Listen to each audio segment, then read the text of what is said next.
जय हिंद साथियों, मैं हूं अमित और आप सभी लोगों का आपके अपने चैनल अमित जीएस सेंटर में स्वागत है। दोस्तों, आज की इस वीडियो में हम लोग जीके के मॉक टेस्ट को सॉल्व करेंगे, ठीक है, और अपने आप को इवेलुएट करेंगे आपकी तैयारी कितनी हो चुकी है, ठीक है। और नहीं भी हुई है तब भी आप एज ए प्रिपरेशन भी इसको ले सकते हैं, ठीक है, क्योंकि आपको तो क्वेश्चन से मतलब है, कुछ नई चीज़ें सीखने को मिलती हैं, ठीक है।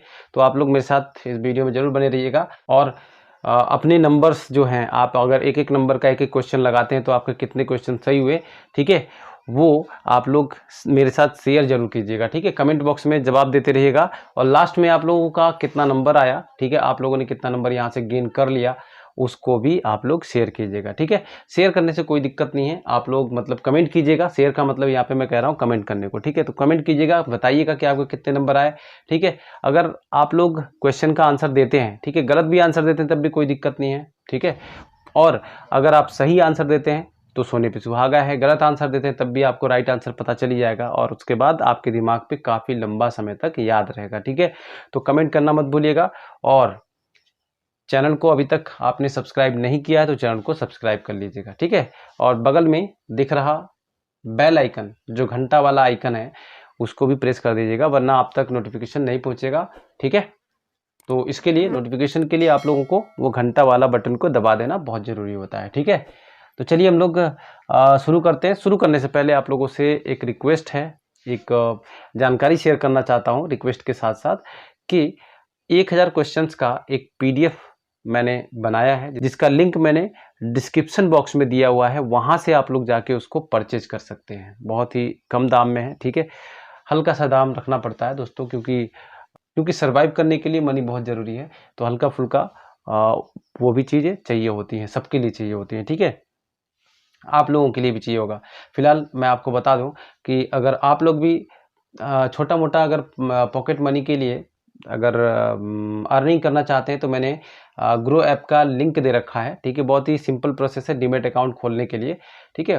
तो डीमेट अकाउंट खोलेंगे तो उसमें आपको 100 रुपये बोनस मिल जाएगा, उसको अगले दिन आप लोग अपने अकाउंट में विड्रॉल कर सकते हैं, ठीक है। तो वहाँ से भी आप लोग कर सकते हैं, रेफर करके और ज़्यादा कमा सकते हैं।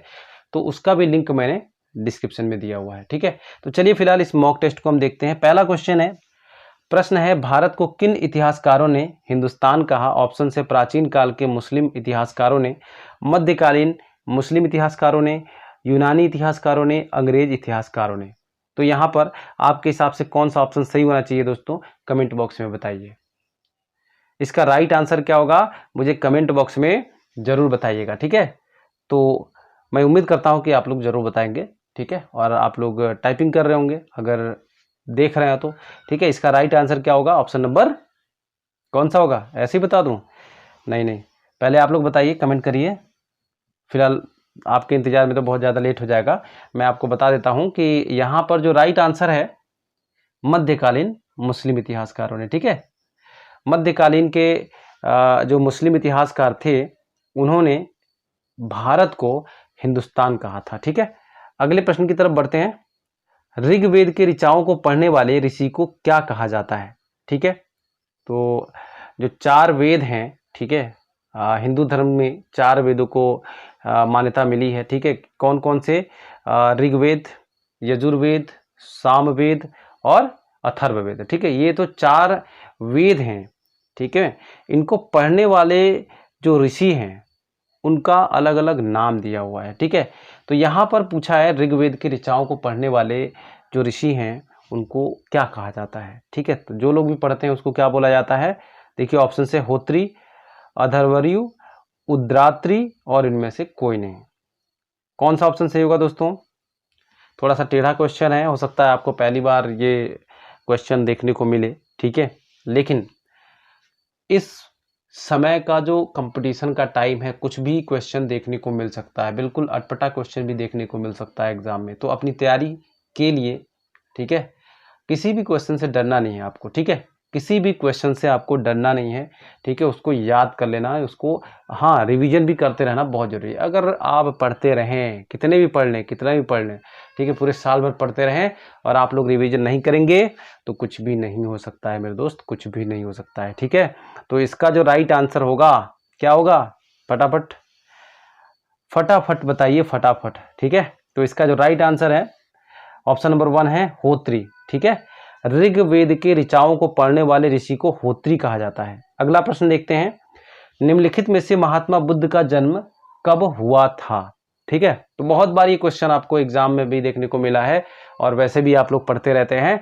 तो मैं देखता हूँ किसका किसका ये प्रश्न सही होता है, इसका आंसर सही होता है यहाँ पर। तो इसका महात्मा बुद्ध का जन्म कब हुआ था? ऑप्शन से 563 ईसा पूर्व में, 483 ईसा पूर्व में, 400 ईसा पूर्व में, 300 ईसा पूर्व में। जल्दी जल्दी कमेंट कीजिए। चलिए मैं ही बता देता हूं अब और अपना आंसर मिला लीजिए। इसका जो राइट आंसर है 563 ईसा पूर्व में हुआ था। ठीक है, महात्मा बुद्ध का जन्म कब हुआ था? तो 563 ईसा पूर्व में हुआ था। और इनकी मृत्यु कब हुई थी? तो 483 ईसा पूर्व में हुई थी। ठीक है, चलिए अगले प्रश्न की तरफ बढ़ते हैं। बढ़ लें? चलिए, यह है प्रश्न आपके सामने, किस वेद को भारतीय संगीत का जनक कहा जाता है? ऑप्शंस देखिए, अथर्ववेद, सामवेद, यजुर्वेद, ऋग्वेद। आया कुछ याद? जल्दी जल्दी कमेंट कीजिए, जल्दी जल्दी कमेंट कीजिए। ठीक है, इसका राइट आंसर क्या होगा? तो किस वेद को भारतीय संगीत का जनक कहा जाता है? तो इस क्वेश्चन का जो राइट आंसर है वो है सामवेद को। ठीक है, सामवेद को भारतीय संगीत का जनक कहा जाता है। ऑप्शन नंबर 2 यहाँ पर करेक्ट हो जाएगा। ठीक है, अगला प्रश्न देख लें। चलिए अगला प्रश्न है, अथर्ववेद के रचयिता निम्नलिखित में से कौन है? ठीक है, अथर्ववेद के रचयिता, तो हमने अभी तक 4 वेदों को पढ़ा है जिनका नाम है ऋग्वेद, यजुर्वेद, सामवेद और अथर्ववेद। ठीक है, तो अथर्ववेद के रचयिता कौन थे? अथर्ववेद के रचयिता कौन थे? ऑप्शन है महर्षि कृष्ण द्वैपायन, वेदव्यास, अथर्वा ऋषि, महर्षि दधीचि और इनमें से कोई नहीं। ठीक है, या इनमें से कोई नहीं। तो क्या होगा इसका राइट आंसर दोस्तों? फटाफट मेरे को बताइए, अथर्ववेद के रचयिता कौन है? तो मैं आपको बता दूं कि यहाँ पर जो सही आंसर है, अगर आप अथर्वा ऋषि को सही मानते हैं तो बिल्कुल सही है। ठीक है, आपका आंसर बिल्कुल सही होगा, अथर्वा ऋषि। अथर्ववेद के रचयिता अथर्वा ऋषि थे। ठीक है, अगला प्रश्न है, निम्न में से सबसे बाद का वेद कौन सा है? ठीक है, सबसे बाद का मतलब नया वाला वेद जो है, एक तो सबसे प्राचीन होता है जो कि ऋग्वेद को आप जानते हैं। ठीक है, एक सबसे लास्ट में जो बना है। ठीक है, एक सबसे लास्ट में, सबसे शुरुआत में कौन सा बना होगा? तो ऋग्वेद बना होगा। ठीक है, तभी तो सबसे प्राचीन हो गया।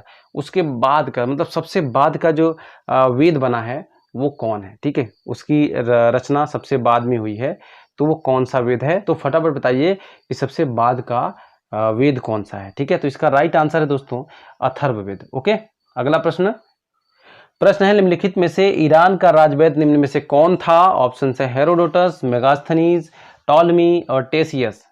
क्या होगा इसका राइट आंसर दोस्तों? फटाफट कमेंट करके बताइए। चलिए हम बताते हैं इसका राइट आंसर। इसका राइट आंसर है टेसियस। ठीक है, ऑप्शन नंबर 4 यहाँ पर करेक्ट है। अगले प्रश्न की तरफ चलें। अगला प्रश्न देखते हैं, पुस्तक इंडिका का लेखक कौन है? ठीक है, इंडिका एक पुस्तक है, उसके लेखक कौन है? ठीक है, ये इतिहास का एक बुक है। ठीक है, किसके द्वारा लिखा गया है? तो ऑप्शंस देखो, हेरोडोटस है, टॉलमी है, मेगास्थनीज है और टेसियस है। ठीक है, तो क्या इसका राइट आंसर होगा? मुझे कमेंट करके बताइएगा। ठीक है, फिलहाल मैं यहाँ पे बता देता हूँ कि इसका राइट आंसर है ऑप्शन नंबर 3 मेगास्थनीज। ठीक है, अगला प्रश्न देखते हैं, चीनी यात्री फायान किस राजा के दरबार में आया था? ठीक है, तो चीनी यात्री फायान किस राजा के दरबार में आया था? यहाँ पर कौन सा ऑप्शन सही होगा दोस्तों? चलिए फटाफट कमेंट करके बताइए। तो मैं आपको फिलहाल बता देता हूँ यहाँ पर, अगर आपका आंसर यहाँ पर ऑप्शन नंबर 1 है चंद्रगुप्त द्वितीय, तो बिल्कुल राइट आंसर है। ठीक है, चंद्रगुप्त द्वितीय इसका राइट आंसर है। अगला प्रश्न है, राज तरंगिणी नामक पुस्तक किसके द्वारा रचित है? ठीक है, राज तरंगिणी बहुत बार एग्जाम में पूछा गया, राज तरंगिणी नामक पुस्तक ठीक है किसके द्वारा रचित है? ऑप्शन से कालिदास, कल्लड़, पाणिनि और पतंजलि। क्या होगा इसका राइट आंसर? आपके कमेंट का इंतजार कर रहे हैं। ठीक है, तो जल्दी जल्दी कमेंट करके बताइए इसका राइट आंसर क्या है। ठीक है, राज तरंगिणी नामक पुस्तक के रचयिता कौन है? ठीक है, फटाफट बताइए।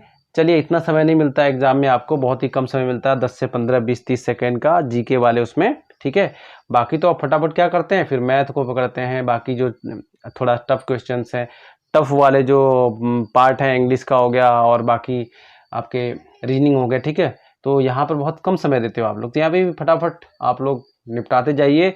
इसका राइट आंसर क्या होगा? कल्हड़, ठीक है। इसका राइट आंसर है कल्हड़, ठीक है। राज तरंगिणी नामक पुस्तक के लेखक कौन है? कल्हड़।